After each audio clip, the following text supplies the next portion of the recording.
Hey family, welcome back to my channel. This is the last Friday of Women's Month, and I was here 2 weeks back opening up the month with the discussion around empowerment and whether we need more empowerment programs or we just need to be harnessing the power that we already have within. I know I've been gone for a while in between, but there has been content, I promise you. I got a new Instagram page called 10 Osas School at Home. All of those words have underscores between them. 10 Osas School at Home.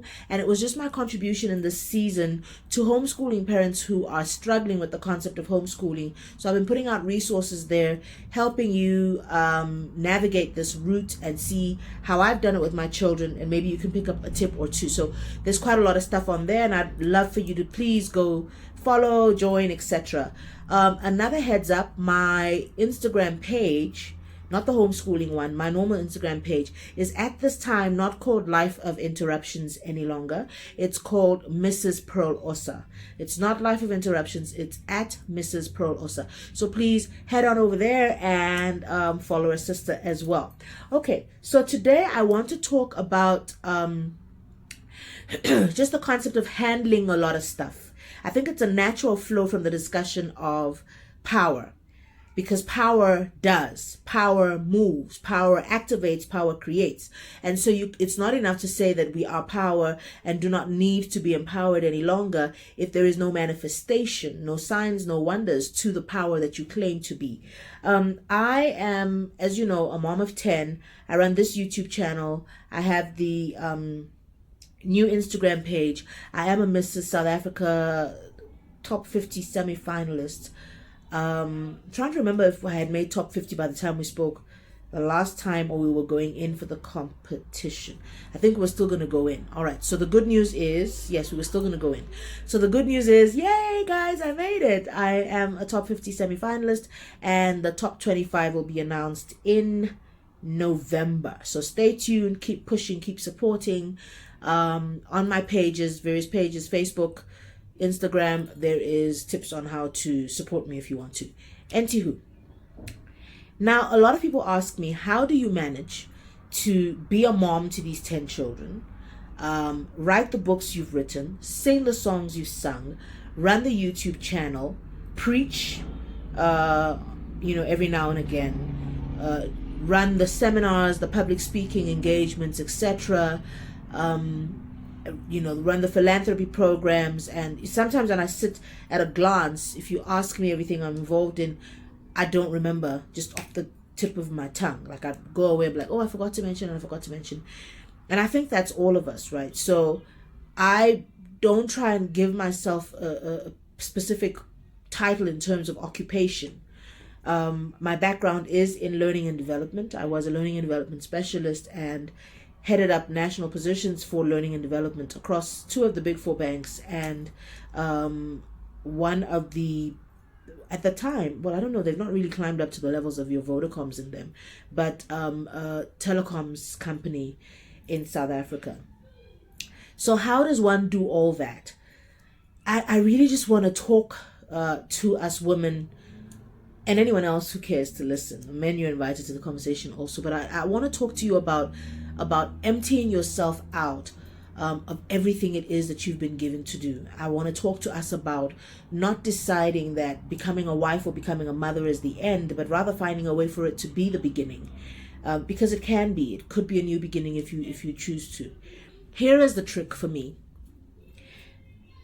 Number one, understand there is an instruction. When I read the book of Proverbs, the 31st chapter, from verses 10 onwards, I don't see that just as a template. I see it as an instruction manual, right? And if God puts it there and shows it to me, then I believe that He's made the power available for me to become it as well. So that's the first thing, is that your source cannot be yourself. Your source cannot be ambition. Your source cannot be competition.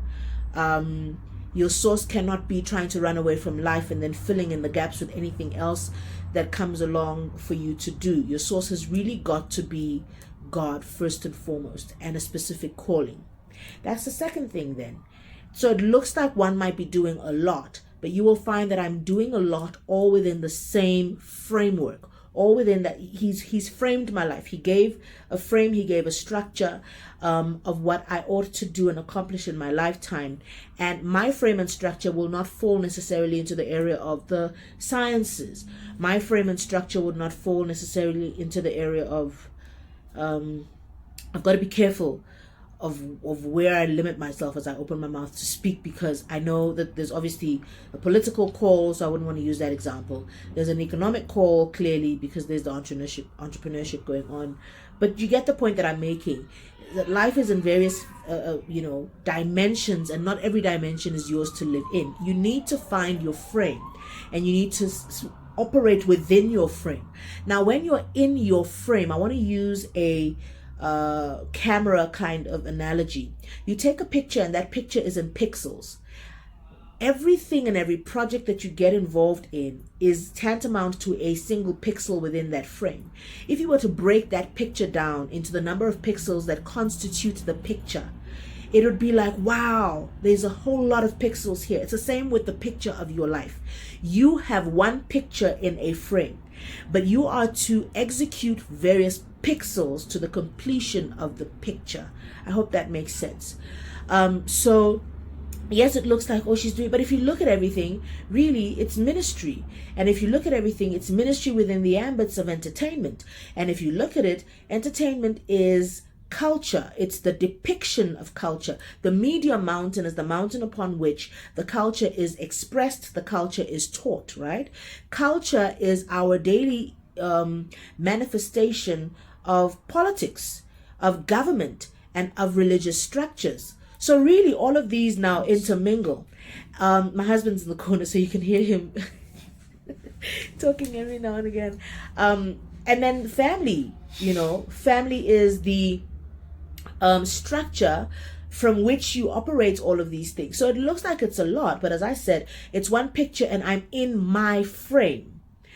I do everything that I do. I say this, and I've said it over a number of interviews that I've had in the last month. I do everything I do because it's in me to do. I will not do anything that is in you to do. I run in my lane.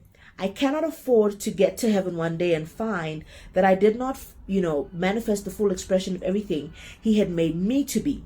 People then say, okay, but what about your children? Here is the thing with my children, and with children in general, and with life in general, is that it must be run, number one, routinely, and number two, on the basis of seasons. Okay? So the first principle we established is, don't do what is not in you to do. Do not operate on the basis of ambition, competition, opportunity. Operate on the basis of purpose and calling. And that will open gates for you. Your purpose and your calling, even above your talents.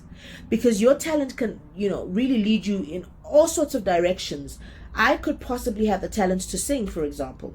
And then I find myself singing on what you would like to call secular stages. And I don't believe in that word, because secular means the absence of God, which is an unentity. But you could then take that talent and sing, say, just the kind of music that you're not called to do. Have you used your talent? Yes, you have. Have you obeyed your calling? No, you haven't. So you can't put the talent and the gifting above the call. You need to engage the call within the context of the covenant and the agreement that you have with the one who's called you, and then use your talents to further that, right? So number one is, go with accordance to purpose, calling, and covenant. Number two is go seasonally. So there was a season in my life where it was all about just giving and pouring my all into these children. And maybe at that time I could have began the manuscripts for books, maybe I could have popped out in the studio every now and again and done a song. But that was not the time for a YouTube channel. That was not the time to try and be in Mrs. South Africa. There was a time. It doesn't mean it was not in the frame of the picture. It does not mean it was not a pixel I was yet coming to express, but it was not the time. So I've got to do everything within seasons. And how do you know it's a season for something? Because it ripens. It naturally just comes off the tree. When you try force a fruit when it's just budding, you can see the color is not right. You can see the taste is not right. You can see that the connection to the tree is much harder. There's a lot of work to do to try and force it off that branch. But when it's the season, it just comes off so much easier. So you would know, because there's a saying that says when the student is ready, the teacher appears. It's pretty much that principle. People begin to appear. The right opportunities begin to come. You have peace about those opportunities. You have confirmations about those opportunities based on how it is you've trained your ear to hear from the Lord, right? So it's got to be the season. And in the seasons that you're in, you've got to be living that season, but you've got to be consciously preparing for the next. So as a farmer, I am storing up my previous harvest, right? And I'm dealing with the ground to prepare it for the next planting season. When the planting season comes, I'm planting and maybe I'm engaging now in retail of the previous harvest that I had already harvested from the ground. So you're always preparing for the next season. You're tying up loose ends in the previous season, but you're giving a lot to the current season. Live in seasons. Why do I say preparation? Because preparation is in establishing routine. Preparation is in practice. You practice on a small scale who you're going to be, what your character is going to be, what your thought patterns and your presentation is going to be at the day that the opportunity presents itself. When something happens and you respond, your response is a sum total of who you've been preparing to be. No response ever just emanates out of nowhere. Out of the abundance of the heart, the mouth will speak. It's who you are. It's as you think. So there might have been a season where you didn't have an opportunity to be. In that season, you were thinking. But as a man has had the opportunity to think and build his thoughts, so he is eventually, when the time comes. So how do I manage the children, homeschooling them, teaching other people how to homeschool, advancing through Mrs. South Africa? I just ensure that I'm doing that which I'm called to do. And no matter how attractive somebody else makes her journey, I don't cross over onto her lane. On my side, I will encourage her. I will be a cheerleader. I would lend my resources to the extent that they are needed and called for in her journey. I would make use of the resources that she is lending into my journey to the extent that they are called for and needed. I can't eat everything. You've got to have a very discerning palate and taste. You can't take everything if you want to accomplish your everything. Everything is not for you, but you have an everything, and you have a responsibility to do your everything. How do you think it was that in the parable of the talents, these 10, what will you call them, workers? Let's call them 10 workers. Each got one seed. Every single one of them got one seed. And the thing that the master said to them when he was going was, occupy. In translation, that means do business till I come. And one had 5 out of the one seed. One had 2 out of the one seed. The last one said, I just buried your seed. And he was called wicked. Do you ever think about the remaining 7 that were not even mentioned? Because there were 10 servants. Do you think of the 7 that did not even make a mention? I don't know which is worse. The one who buried, or the ones who don't even get to the party and give a report, right? So all of us have been given that one seed. Everyone has a seed. I don't know what it is. What it is for you is different to what it is for me. And my life's pursuit is to figure out what it is. I'll tell you a story. I was going through the Mrs. South Africa top 50 judging process. And the judges, I kid you not, I think a child is about to walk through the door. And the judges asked me, how do you, do all this? Well, these children. How do you do all this with the 10 children? And I said to them, I don't want my children to grow up thinking that they were the interruption that did not allow me to be all I was supposed to be. Because that will impact their choices going forward. choices on how many children to have, choices on how to express their gifts and talents in life, choices on what projects to pick up and what projects not to pick up, just because they saw mommy struggle through everything. I don't want them thinking they are the reason life stopped for me. They came and then life stopped. And in the same breath, I need to balance that with them not looking at the things I do with resentment either and saying, she's doing all these things, she's not here for us. She's doing all these things have become more important to her. So they can attest, hopefully, that there was a season in which I stopped, or it looked as though I had stopped. I was in preparation for the next season, but I was pouring into them. And at that time, I was teaching them, developing their skills, doing a lot in terms of the homeschooling, carrying them along with everything that I did, and just being mommy. But now a lot of them are much older, and they're now looking and they need to see mommy be more than just mommy. They know about an era gone by and a season that was in mommy's life and things she did and things she accomplished. And they can't now begin to be like, oh, so what happened, right? And because of what I had invested in them at that time, I'm able now to say, okay, I'm going to do an incremental release of control. I'm not going to be in your face and in your space that much. And they don't even need me in their face and in their space that much, because they're just at that age where they're just like, let me breathe just a little bit. So we engage now as peers. Well, not as peers, but you know what I'm trying to say. There's more of an engagement. They're more involved in the things that I'm doing now. So the camera set up now, I'm talking to you, it was done by one of my children. Editing will most likely be done by one of my children. And everything involved in anything that I have to do, right? They get involved. So it's a family affair at all times, and they're not feeling left out. But the younger ones, I'm still in that pouring out mode, which then means that, you know what? I'm not going to be posting certain things at certain times. I don't have time for that. At that time, I'm in school. At that time, I'm babying someone. At that time, I'm looking after a household responsibility. What I have done is I run a tight ship. I've created very clear guidelines and routines and structure. And children thrive on structure. But for me, it's children. For you, it might be something else. You just need to plan and to structure and prioritize and reprioritize if you have to, and be very, very deliberate. Let me say this, very deliberate. I say to people, I have simplified my life down to the basics. I don't need to be everywhere. I don't need to be everybody's friend. I don't need to be involved in everything. I don't need to be engaged in every social event.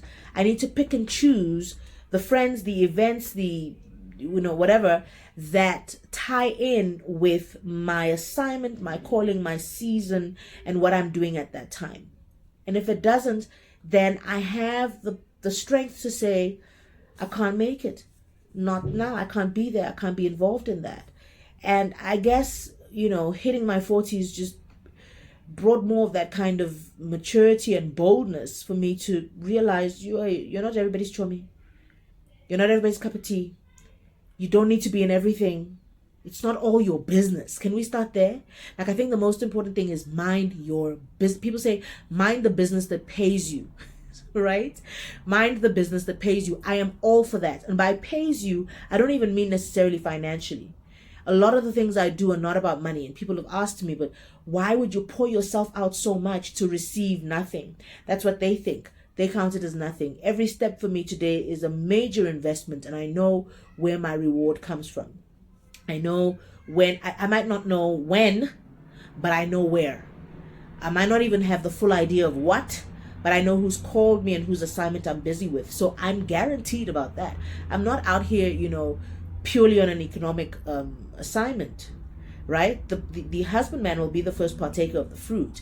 As you sow, you shall reap. Those are guarantees in scripture. I'm not, I leave him to take care of that. I mean, this is a person who's clothing lilies and feeding sparrows. Like, surely, I'm taken care of. But I'm on a Matthew 6:33 principle. Seek the kingdom, all these other things. It's a guarantee. They're coming. So to wrap up, what we're saying is, you've been given an instruction to be every woman. This is my definition of self these days. I am every woman. And you might want to term it superwoman. You might want to, but I want to let you know it's not just in me. I'm not sitting here, and the purpose of this broadcast is not to be like, look at me and see how good. The purpose of this entire broadcast is to say, look within you, sis, and see how great you are. Just search, just try, just dig. It will blow your mind what has been invested in you and the capacity and capabilities that you hold. That's what all of this is about. And if you're wondering where to start, how do I go about it? I'm just sharing a few tips. Make sure you're doing you. Don't try and do she, me, her, and everybody. Do you. And you will be amazed just how much you there is. There is a lot of pixels in your frame. Do them by season. And at the right season, the teacher will come. At the right season, gate lifters will come. At the right season, burden bearers will come. At the right season, covenant partners will come. At the right season, it will all fall into place. There will be low-hanging fruit. The fruit will fall into your, it's a seasonal journey. Number 3, be ready in all seasons. You know, the Bible says, ready in and out of season. What I mean by being ready is getting yourself prepared. Seeing that picture, having faith, understanding the prophetic word that has been spoken over you, that you're going to be and going to do and going to accomplish. It's just who you are. Get that, get that little sass, get that knowing that, do you know who I be? Like, people must look, you might look a certain way, doesn't mean it's all that you carry. And you're not expecting anybody else to know what you carry. You need to know what you're packing. You need to know what's in your bag, lady. And you need to know, I might not have brought it all out now. We go to a hotel, you've got a bag. In the morning, you bring out your toiletries. I know that I've got an evening gown in there. And when it's evening time and I'm going on date night with my bae, I'm going to bring the dress out. But in the morning when I'm in the shower is not the time. Doesn't mean it's not in my bag. Know you. Prepare for the seasons ahead. Even if you're preparing mentally, even if you're preparing in terms of a course that you're doing, even if you're preparing in terms of relationships that you are building, even if you're preparing in terms of grooming, I don't like that word, but if preparing in terms of training up your children in the way they should go, so that when the time comes, you have broken off an unhealthy dependency, and you've taught them this concept of manifesting the fullness of yourself. So they see you and they're cheerleaders and they're watching you and they're practicing and they're also trying to do the same thing, a family of go-getters. It ought to be a family business, right? So, yeah, sis, that's all I'm trying to say. You can have 20 children. I promise you. Don't let anybody tell you. And here's the other thing. The culmination of everything I've just said is faith. And without faith, it's impossible to please God. When we have conversations about children, unless you're talking health issues, which even those could be subjected to faith, most times the issue you hear is that of finances. And when a person puts finances before anything else, that becomes a concept of faith, right? Because you've seen yourself as the provider. You're the one who needs to get up and make it happen. As I said, if he didn't send you to have that many, then you're on your own boat. But if peradventure he had like just one more in heaven's repository of children just for you, but you said, on the basis of the economy and my job and the corona and the lockdown and the what, I can't do that one more. And he's saying, but that was the one who was carrying the prophecy and the promise of great wealth for your family. Because remember, each child comes with gifts. If that was the one, and you shut that one out, you shut them out simply because you lacked the faith in him and you saw the limitations of you and you decided to go within what was possible for you. And my example is children. Yours might be another degree. Yours might be, getting into that marriage. Yours might be starting a business. Whatever it is that's in your context. All I'm saying, sis, is find out who you are and do you. Because I promise you, after we've settled the salvation question at the pearly gates, once you get in, then you get in and you stand there and Bo Deborah, Bo Esther, people are waxing about what they had accomplished. Daniel is there, a lion's teeth were sealed. The three Hebrew boys are there and they saw the fourth man in the fire. And you did what was comfortable, what was convenient, and what was conceivable within the realms of your mind. And that's all you could do. Your works are going to be put before the fire. Do you? And if you are a brick within this church that he is building, I want you to know that you is bigger than your wildest dreams. So why don't you do me a favor, this time of lockdown, these last few days remaining in Women's Month, begin to dream again. Begin to inquire. Begin to ask him to introduce you to you so that you can do you. Begin to structure. Bring in routine. Take out what's not necessary. Take out what does not line up with you. Get out of competition. Get out of worry. Get out of fear. Get onto the faith lane. Stick to your lane. Do you. Do power. Love you. Oh, by the way, did I say like, comment, what's all the things they say? Subscribe. Yeah. Subscribe, hit the notification bell, like, share, and comment. Engage people. Lots of love for you. Follow the journey. Love you. Bye.